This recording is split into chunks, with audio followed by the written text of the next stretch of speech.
Sən bədənin kalsium olan tələbatını ödəmə, sonra da deyinə ki, dizim oynağım, sümüklərim niyə ağrıdı?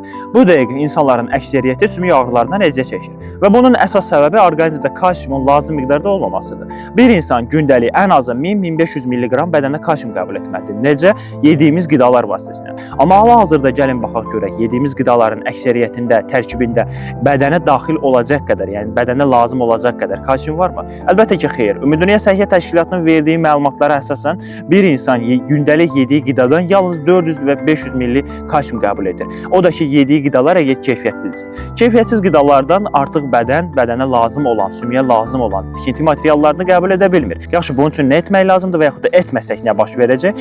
Etməsək, ilk öncə bizdə halsızlıq, yorğunluq, baş ağrıları, bir müddətdən sonra daha ciddi problemlər dizlərdə, oynaqlarda, əzəllərdə, sümüklərdə ağrılar, qığırdaq yeyilməsi kimi problemlər yaranacaq.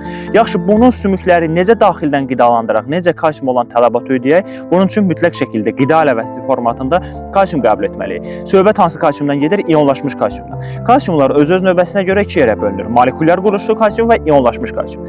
Əgər məqsədiniz sümükləri daxildən qidalandırıb problemin kökünü həll etməkdirsə, iyonlaşmış kalsium qəbul edin. Bu vasitə birbaşa heyvan sümüklərindən əldə olunur və iyonlaşıb bioloji fermentasiya üsulu ilə əldə olunmuş bir vasitədir.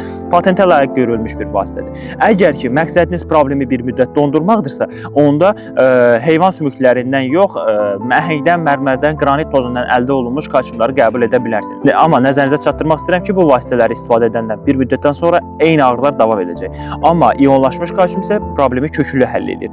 Əgər ki, duzlaşma problemindən əziyyət çəkirsinizsə, qığırdaqlarınızda yeyilmə varsa, iyonlaşmış kalsiumdan yanaşı xitazan mütləq qəbul edin. Xitazanın funksiyası orqanizmi duzlaşmadan təmizləmək, eyni zamanda xitazan tərkibində xondroitin var, xondroitin də qığırdaq arası mayəni bərpa edir. Hər iki vasitə tam təbii edir, hər iki vasitə problemi kökündən həll etmək üçün nəzərdə tutulub.